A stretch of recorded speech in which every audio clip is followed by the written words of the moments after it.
Okay, so you notice our prior restraint post here, and I want to just take a look at this, a story I linked here for you to consider. As we move away from our ethics and normative and sort of moral discussion about prior restraints and the free flow of information, on Monday we'll move into the legal and more mechanical aspects of the free flow of information. In other words, how does the law act as a mechanism to facilitate the free flow of information? Yes? I thought Monday was a review day. On Monday? We watched a 15-minute video and then we discussed it. Next Monday. Right. Oh, I thought you were saying for next Monday. No, I said as we move away from that ethical discussion, we'll now get into the nuts and bolts part of the law. So I throw this out as a real-life example then of what we are discussing here. This is what's at stake when we talk about the free flow of information and how the law either facilitates the free flow of information to the public or hinders it. The U.S. government's campaign against journalist Barrett Brown, he's practically your age. I'm not sure he's even 30 yet. Blah, blah, blah, blah. Okay, the Texas-based writer, satirist, and internet activist is under a federal gag order. A federal gag order. He is forbidden to talk about his case.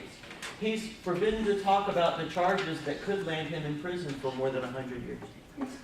So the government first charges him with a dozen or so things and is threatening to put him in jail for the rest of his life, but then turns around and tells him he can't talk to anybody about it. It's called a gag order. Right? He was arrested and now get this, here's what he's charged with that he can't talk about. He was arrested in Dallas, hit with a dozen charges of identity theft for pasting a link to the chat room Project PM, a wiki research forum he founded in 2009. And notice it didn't say he stole the identifications of other people. It just says he linked to a document. The link led to a huge cache of hacked documents posted to WikiLeaks. Oh, so he's simply posting to WikiLeaks, which posts to the documents. They've been purloined from the intelligence contractor Stratfor. Stratfor is one of these private companies that the government hires, a private military contractor with billions of dollars doing stuff military related for the government. Among some 5 million documents, he links to another site, not even his site, he links to a different site. That site links to 5 million documents. Could he have inspected all 5 million of those documents to see what was on them? No, he could not.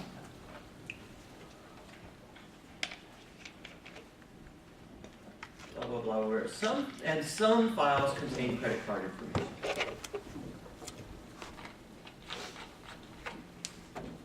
Brown says he didn't know what was in those encrypted documents. Explaining Brown's actions and how they fit into the larger context of journalism.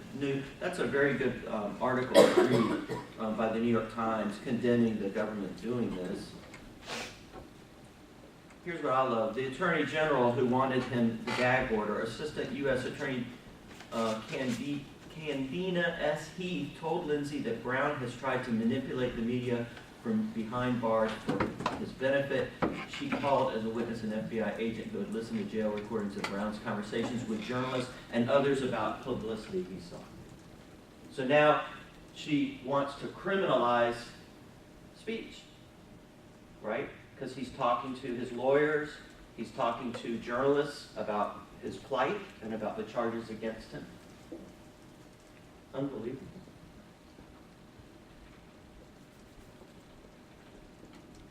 Etc. Okay, so anyway, so there's an example. A gag order. A gag order.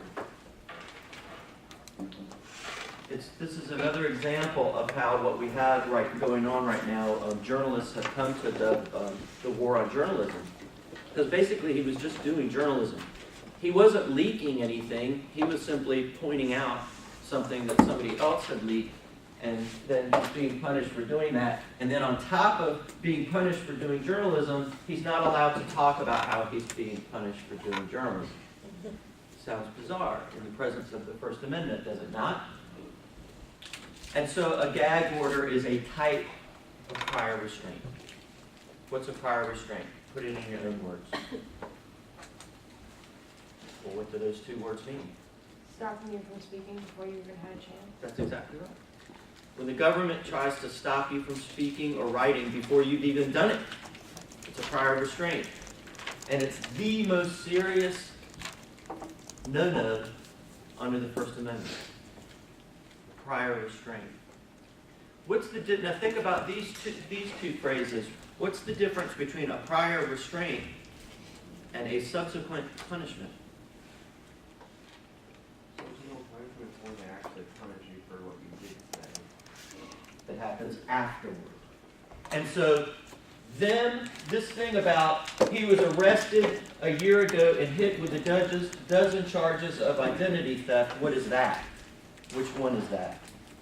He was arrested and he was charged with a dozen charges of identity theft. Is that a prior restraint or a subsequent punishment? A subsequent punishment, and it's harder, you have to argue a lot harder to make the case that a subsequent punishment is a violation of your First Amendment rights. Right? There are lots of different ways you can get punished after you've said something or written something that doesn't violate your First Amendment rights. Think about it. What's the most obvious way that you can get punished for something that you have written, and it happens all the time, and it doesn't violate your First Amendment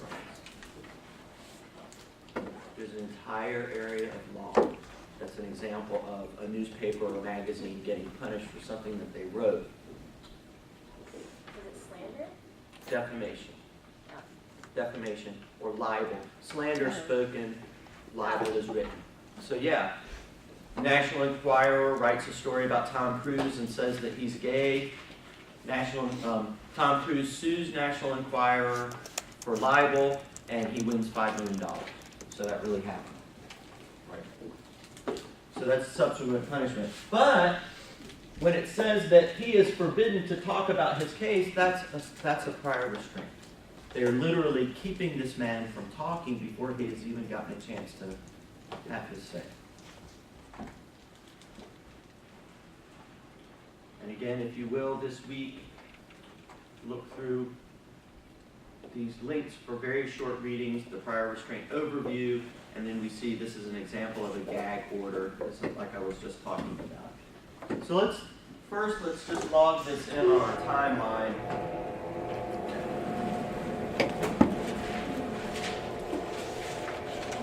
So if you're on the First Amendment line, the bottom line on your three-part timeline,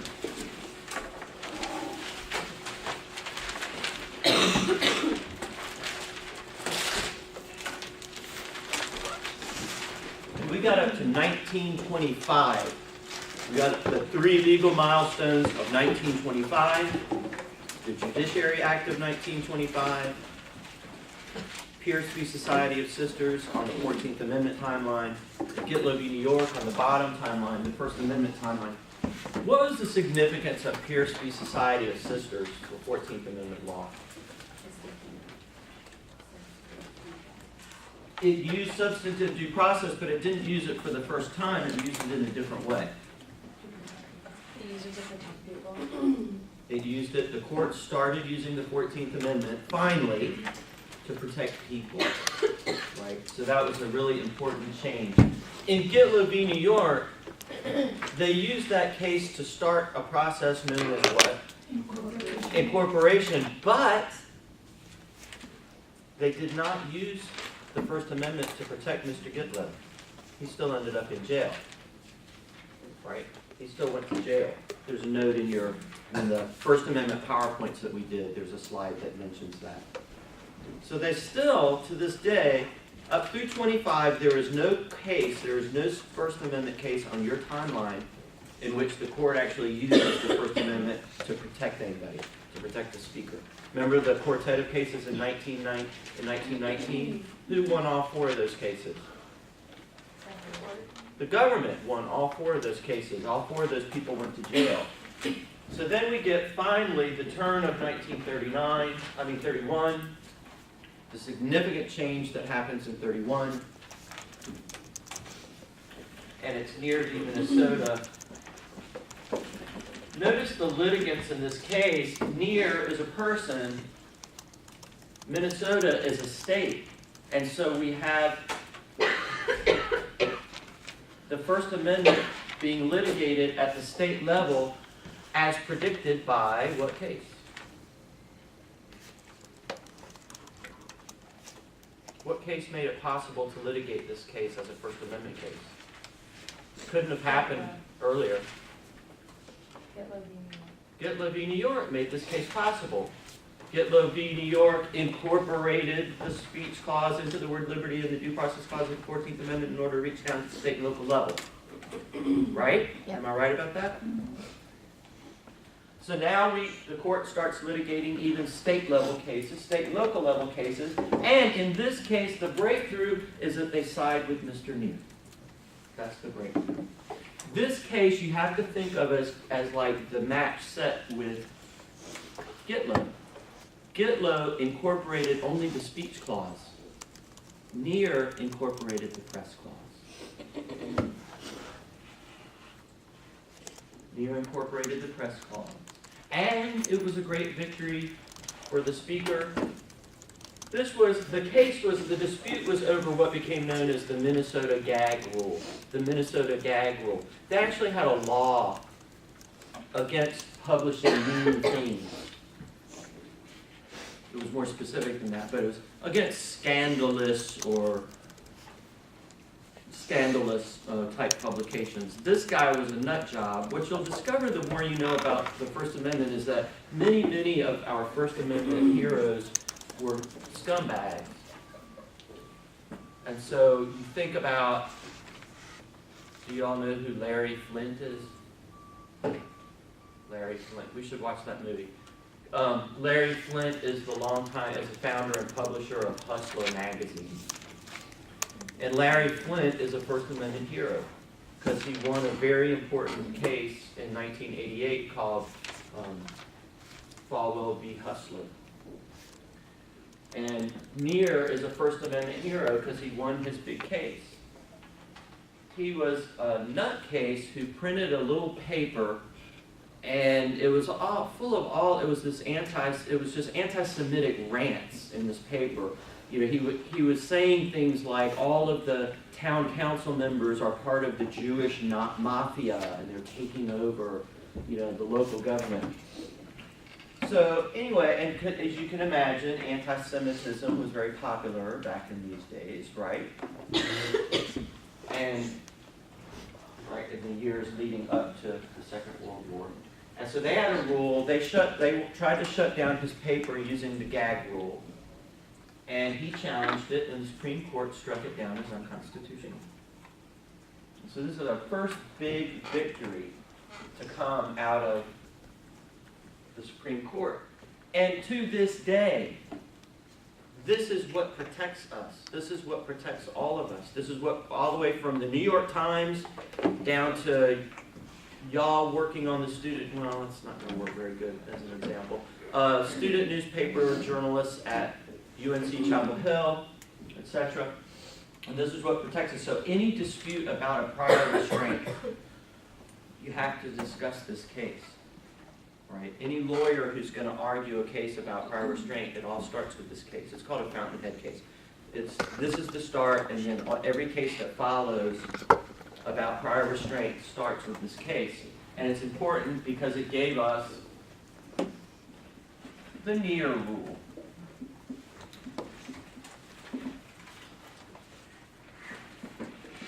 I'm going to say prior restraints is PR. Prior restraints on the press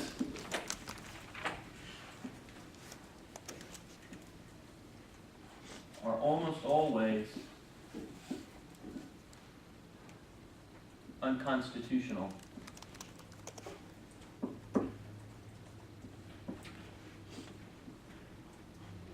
And those two words are very, very important. If I tell you that prior restraints on the press are almost always, not always, almost always unconstitutional, then what does that mean? What other cases that might get constitutional? That there are some cases where a prior restraint is constitutional. And we'll talk about those. The most obvious example there is copyright law. In copyright law, if you're going to violate my copyright, I can go to a court and get them to issue an injunction against you to keep you from doing that. So that would be okay. Prior restraints on the press are almost always unconstitutional. So if you know that there are some times when the government can constrain us, then we know that there are going to be exceptions, and there are 3.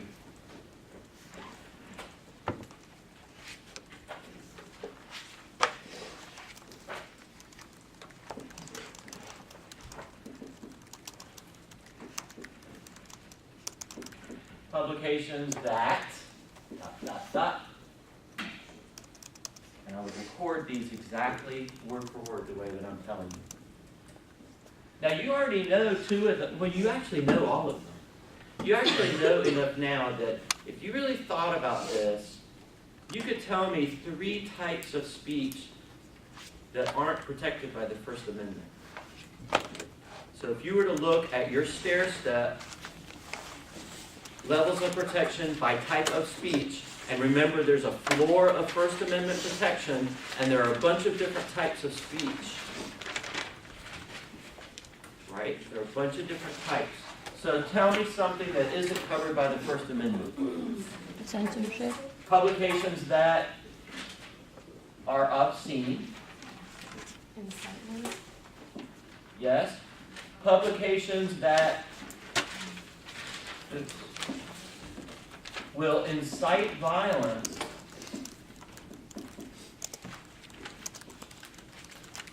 And or violent overthrow of government.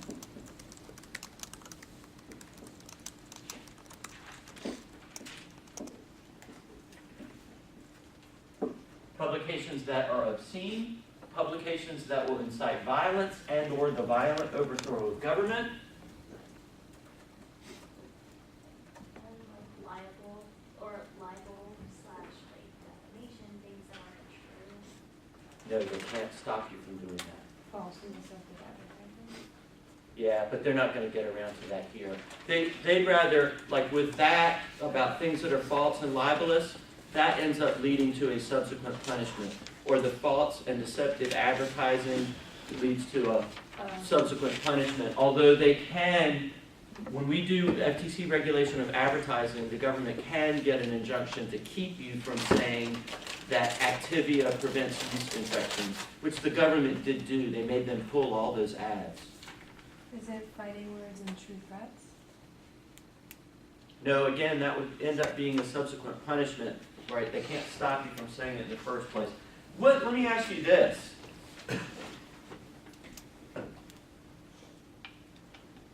After President Bush announced the war on terror and said that we had to get the terrorists, what 2-word phrase did the government use a lot whenever it wanted to violate our civil rights and civil liberties? What magical 2-word phrase did the government always invoke every time it wanted to violate our rights? With, for example, passage of the Patriot Act. National security. What? Was it national security? National security. Got to protect our national security. Yeah. And that's the government's go-to position whenever it wants to violate our civil rights, is it uses national security as an excuse. So speech that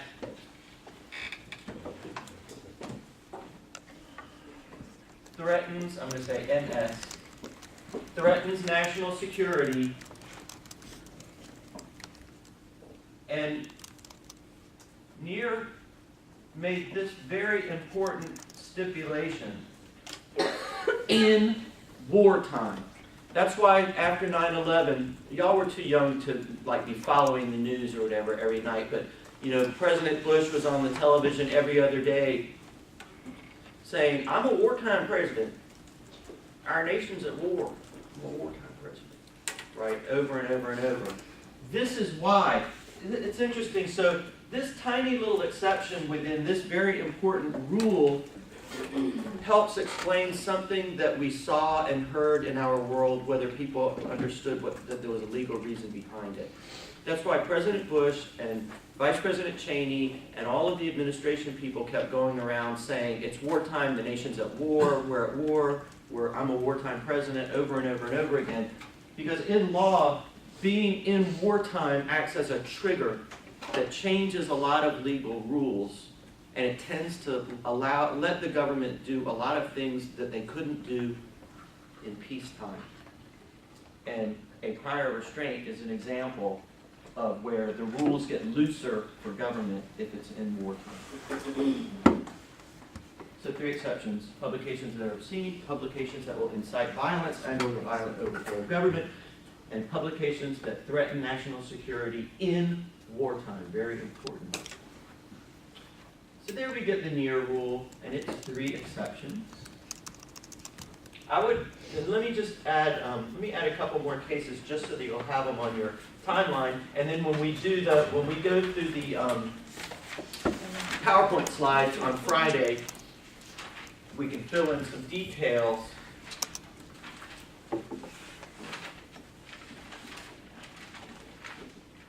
You can just call this gross gene.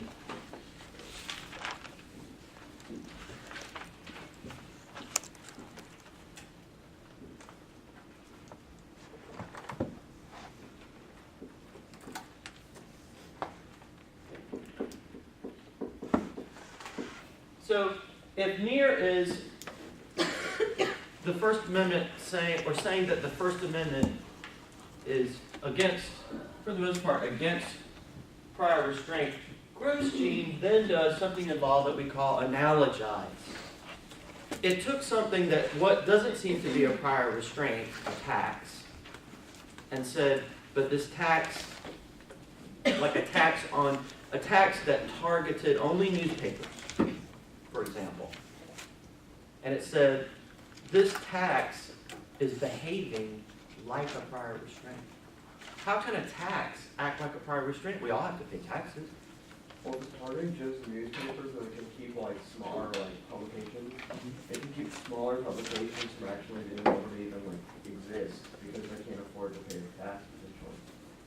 Because the tax, if it was high enough, could potentially keep them from not being able to publish. And for especially a small publication that may not have much money, but even a larger publication, what if they taxed the newspaper based on the number of subscribers they had, so they'd be even able to hurt the big publications, right? So a tax can act like a prior restraint.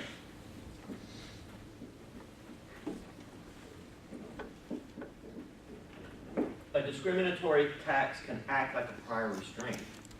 And so then they would just treat it the same way, right?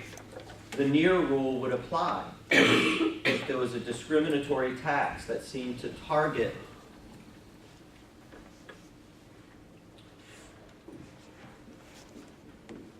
(1938). This is a really wonderful case. I love this case, but most people don't talk about it. It's called Lavelle v. City of Griffin. And in this case, it was very important for this reason.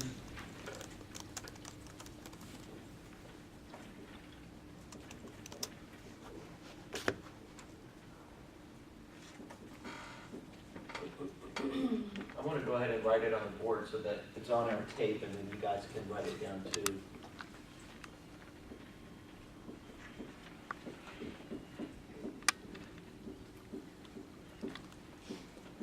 Why is this a big deal? We've talked about this before. Freedom of the press is a fundamental personal right. It's the first time that the court really hits this point.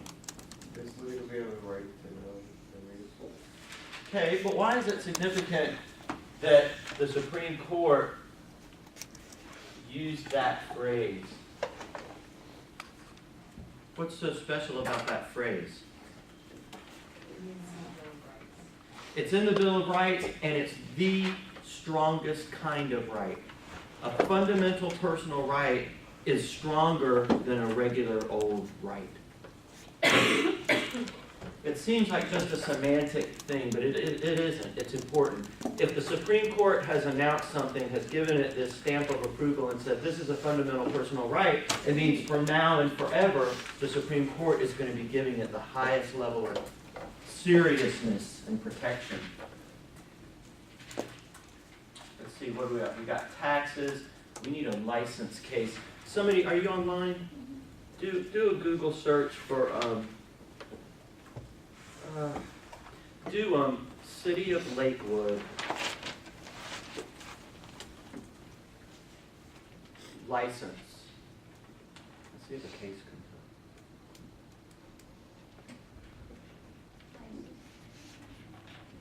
up. Or you could even maybe do the term prior restraint. City of Lakewood prior restraint license.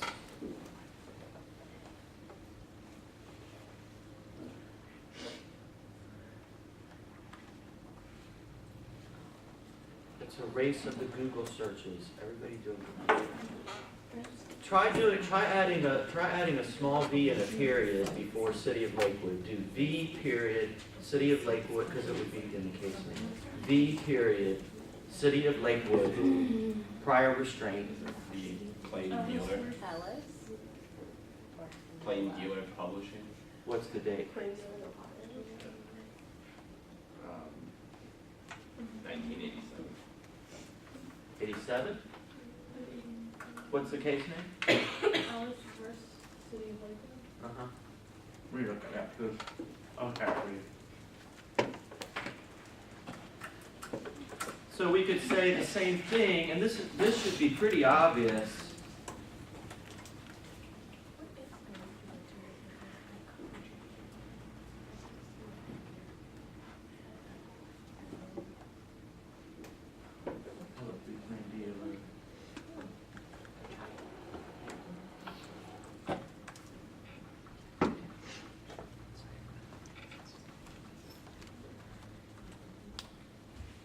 Because it's mentioned in subsequent cases too.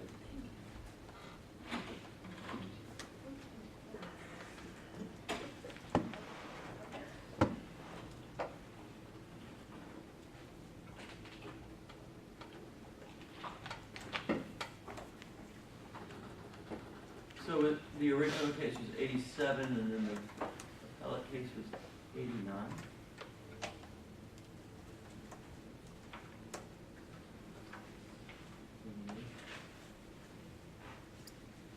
Sorry, I don't want to put the wrong date up on the board, which is why I'm bothering to take time to do this.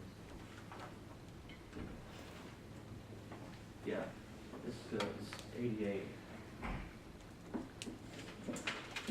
And you can just call it the City of Lakewood is what most people call it. City of Lakewood.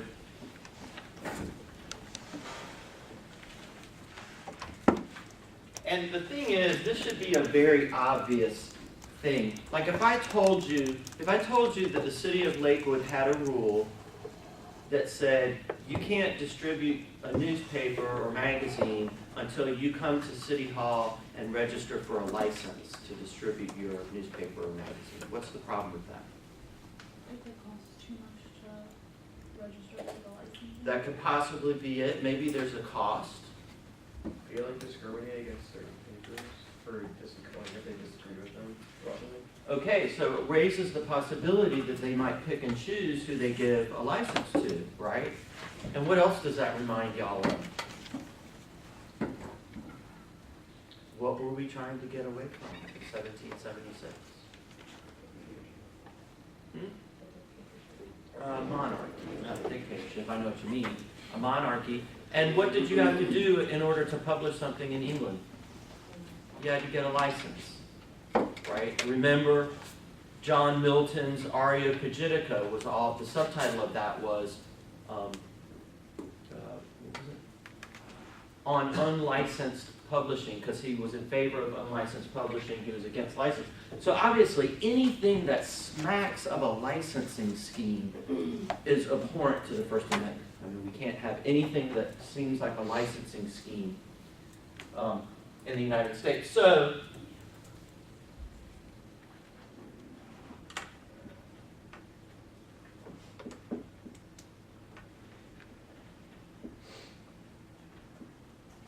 it seems like the court would have said that before now, before 1988, but this is their real definitive statement. Because what they, because they don't mean, it doesn't even have to be called a license. Anything that seems like a licensing scheme. Anytime you have to ask permission from the government to print something, seems like a licensing scheme. Right, so we get, this is a straight up prior restraint. The government just tells you to not do something. This is a tax acting as a prior restraint. This is a licensing which acts as a prior restraint.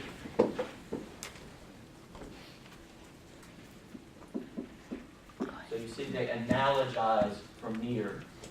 And so what we see here is we had no significant cases under the First Amendment up until 1931 in which the court actually used the damn thing to protect anybody, to protect any speaker or writer. Then from 1931, we see a string of moves on into the 30s, because remember, we said the temperament of the court had changed during the 20s, and we see them starting to use the First Amendment in a way that's very protective of people, either both speech and press.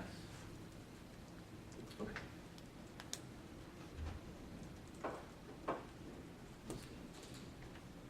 What time do we get out?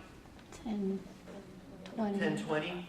Okay, well then let's go ahead and take a look at the PowerPoint slides. Because I'm sure invariably some people won't be here on Friday.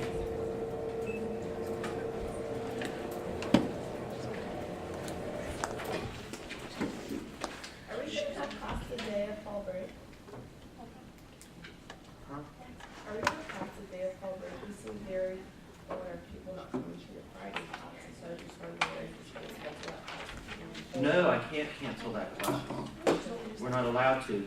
But obviously I'm not going to do something like schedule a test on that Friday because I know that most of y'all will skip. Dang, it seemed like that. Okay, so these are the Y'all prior skip. restraints.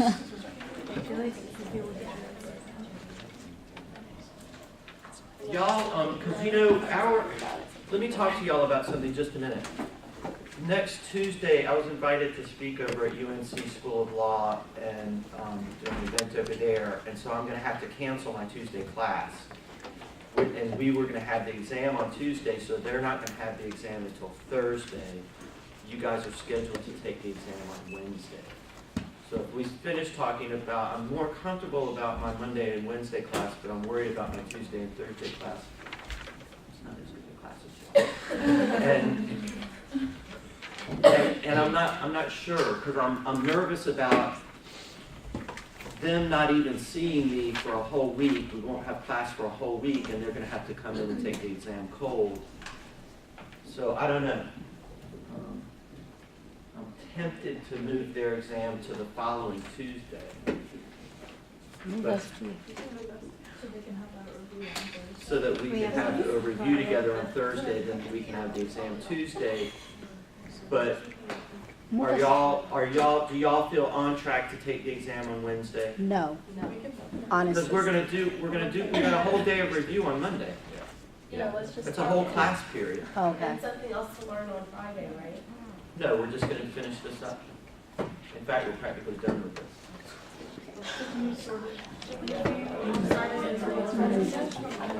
If we get Yeah, we can do half of the class on Friday review, we can review a bunch on Monday. Okay. Go ahead and stay on track. Okay. I'm gonna tell them also, here, I know what I'm gonna do.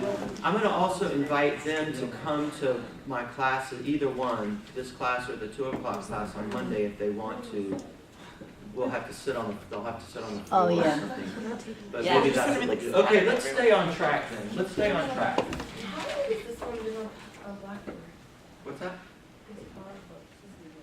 It's like the first day of class. They're all. Yeah, they're all there.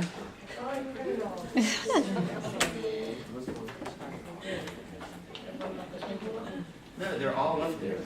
Everything for the first exam that I was going to put on Blackboard has been on Blackboard since the very first week. So we talked about the difference between a prior restraint and a subsequent punishment. Prior restraint being the one that the First Amendment hates the most. That's a big no-no under the First Amendment. And subsequent punishment, there are times when it's okay.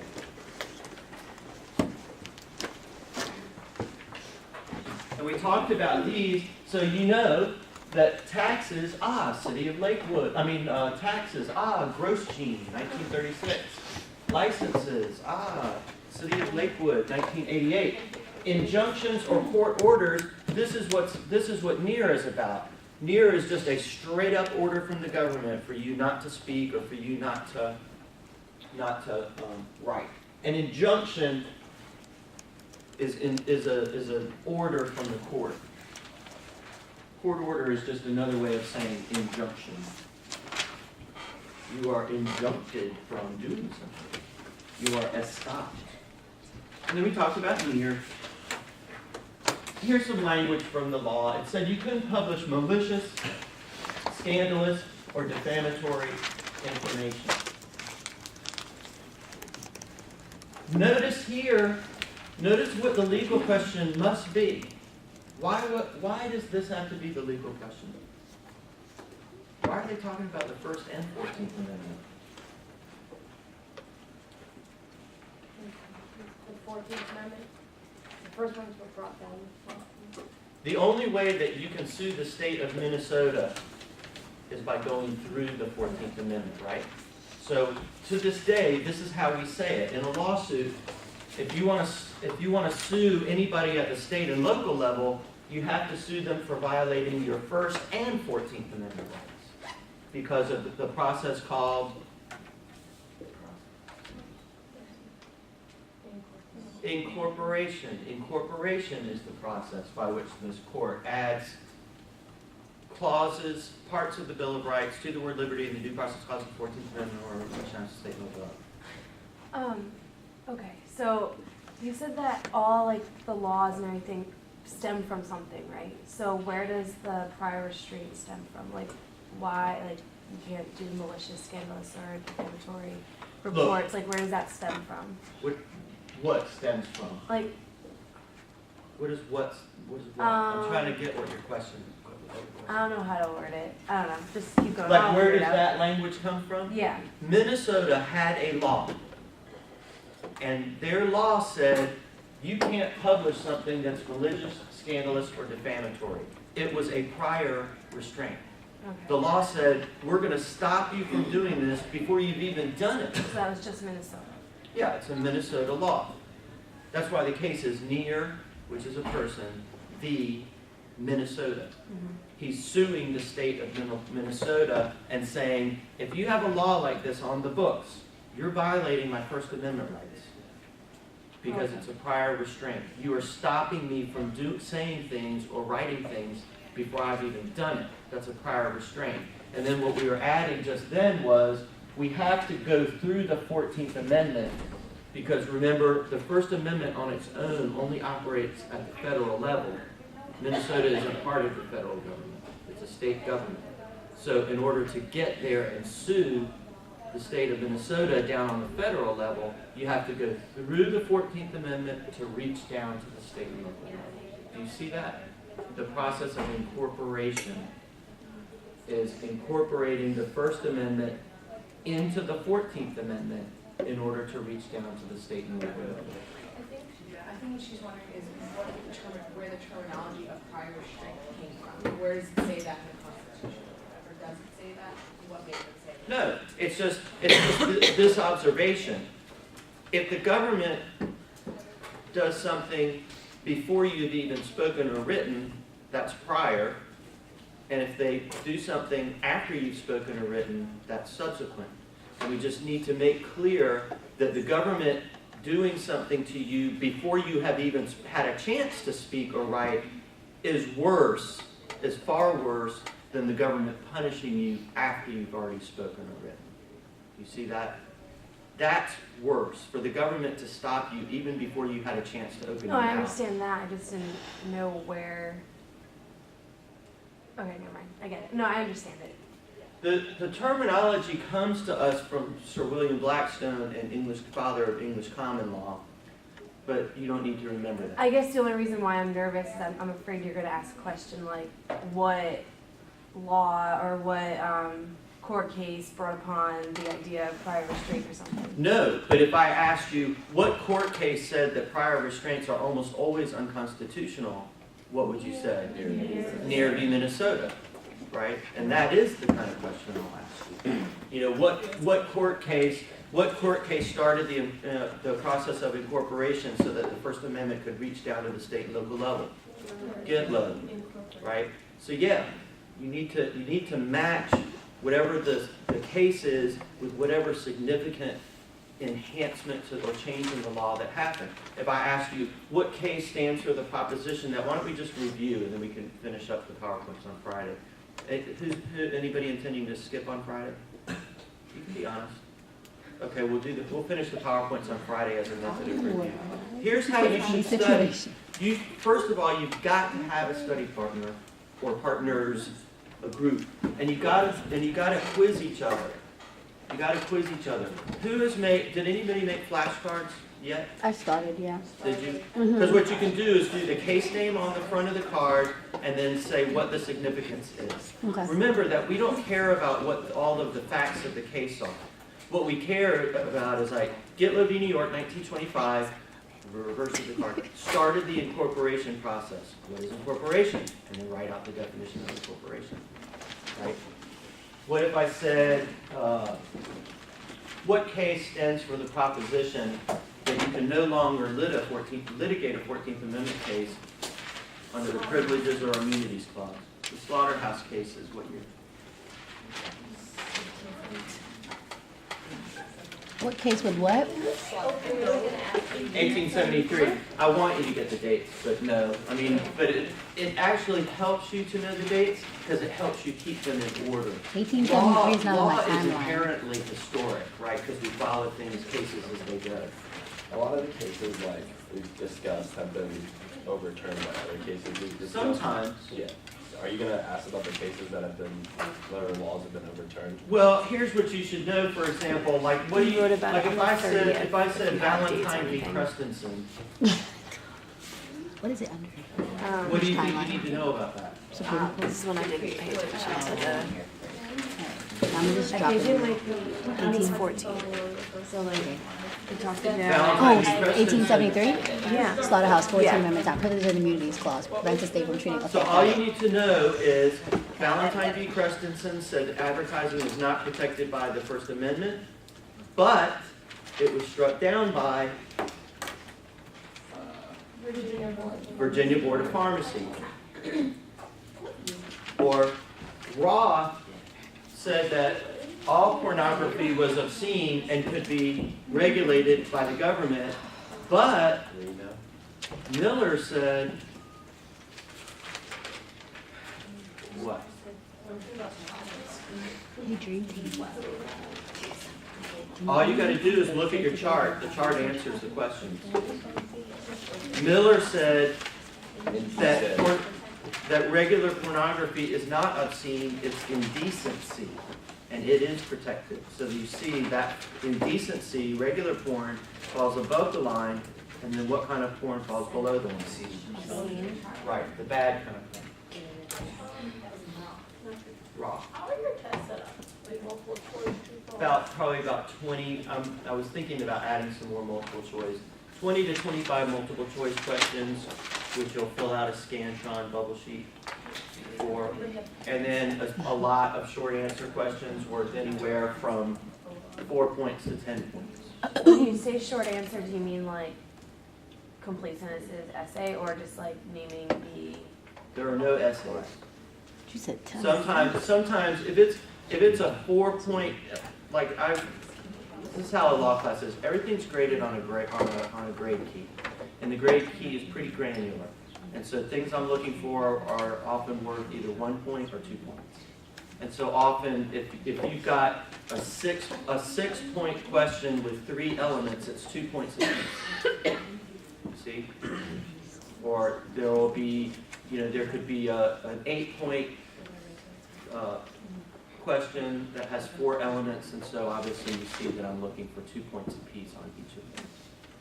And sometimes, if it's a really short question, it could be just a matter of 1 or 2 sentences, right?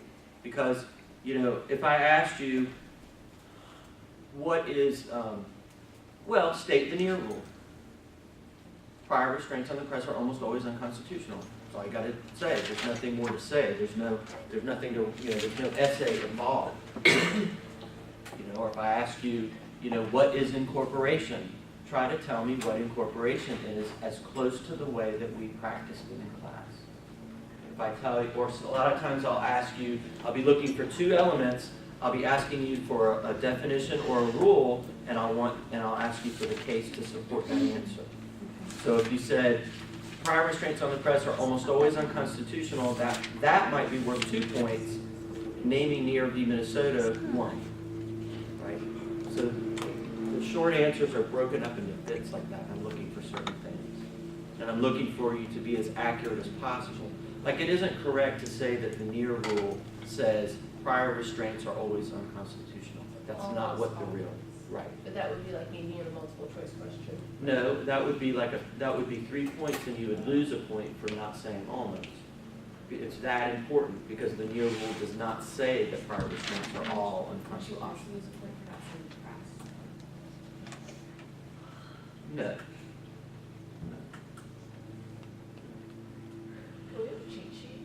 No. A note card? And so you can go. So here's the thing: if you were trying to get ready to study, and the key is to go through your notes.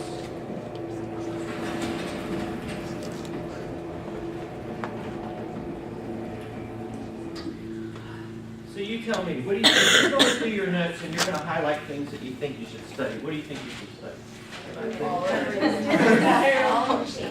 Well, the slideshow is pretty useful. What's that? The slideshows, So, all the information on the slideshows. The PowerPoint. so the PowerPoint slides, for example, when you go through the prior restraint PowerPoint slides, there are no other cases that you need to even think about. If you were doing reading like in the links that I put on the blog, and it talked about a case that I didn't talk about, I don't care about it. If I cared about the case, I would talk about it in class. Remember what I said? Every question on every exam is based on what I talked about in class. Are you gonna have like the videos, like the video we watched on Monday? Yeah, that's actually up on the blog. No, I know it's up, but is it, are you gonna have that on the test? Like go in and get questions from the video? No. No, it's what I talked about in class. Yep, well, we had a whole class on that, that's what I was wondering. Well, that was an ethics, that ended up being an ethics roundtable. We were just talking about, because we had, at various points throughout the semester, we have to put law aside and talk more like, about ethics and morals and that sort of thing. So obviously the PowerPoint slides and all of the cases and the main points that I want you to know are on the PowerPoint slides. Are you also gonna put on there like the stair step, and is it gonna be more like a blank stair step? How much time and energy did I expend doing those stair steps? A lot, but I'm asking. 2 whole class periods, so now you tell me the answer to the question. Yes, but I'm asking you, is it gonna be like, are we gonna have to go through the steps based off a question you give us, or are we gonna have to like fill in a stair step? Maybe both, maybe a little bit of both. So what can you tell me then about, so what about the stair steps? Like when you're talking about types of material that you should study. The levels of scrutiny. The level. So in other words, I wrote it on the board, right? Yeah. So, for the timeline, because we've gone, we're up to 1988, but we started with 1776, we should have tried to, kind of know all those dates that are on there. Yeah. Because the only things as far as the top line we did were major things that you should know anyway. Do you not think you should know 1776? Oh, no, I was just wondering, maybe like for the first test, if you're gonna like, oh, it's kind of cut off from these dates to these dates. That's all. No. I have a question. I think you should just study the timelines and the chart, things that I do on the board. Throughout the rest of the semester, are we going to continue adding on to this time? Yes, So to and- your point, Yes, and it will go all the way up to 2011. so to your point then, for exam 2, for example, you'll say, okay, so now that we got, No, exam 2 will only be that material that we do okay. next, and then exam 3 will only be that material that we do then, and then the final is everything. Okay. But the final is multiple choice and true or false, so. Kill myself. Yeah. What else? PowerPoint slides, charts. What else? Just everything. No, don't say everything, say categories, like here's what you should look for when you're going through your, okay, any handouts that we talked about in class, That's not specific though. what else? And if you're going through your notes, what else should jump out? Do the handouts include chapter 1, 2, and 3? Or Yes, okay. but I'm not gonna go through I've already said, I'm not gonna go through those and like pick out answers, make up questions based on those readings that I didn't talk about. Yeah. If I didn't talk about it in class, it's not obvious. Obviously, in law, language is very important. So you want to look for any terms of art that we talked about, any phrases or words that have special meaning. They're often Latin. Give me an example of a Latin term of art. Certiorari. What does certiorari mean? The right to not take a case, or like, the Supreme Court can pick and choose what cases they. Yeah, it's not a right, don't say a right, but just say, the process by which the court picks and chooses which cases to take or not. Right, it's more of a process. Right, what about stare decisis, what does that mean? Let the decision stand. Stand by the decision. Stand by the decision. It's 10:20 anyways. Are we there yet? Yeah. Okay, we'll continue. So on Friday, we'll add one more case to our timeline, and we'll finish those PowerPoint slides, and that'll act as a review. Can we play a game? We're like teams, and then the winning team gets the extra points. We can try it. Okay. Or wait, maybe we could save it for Monday. That'll give you time to create the game. Or I can create the game for you. I really want to create an online game. I think there's one.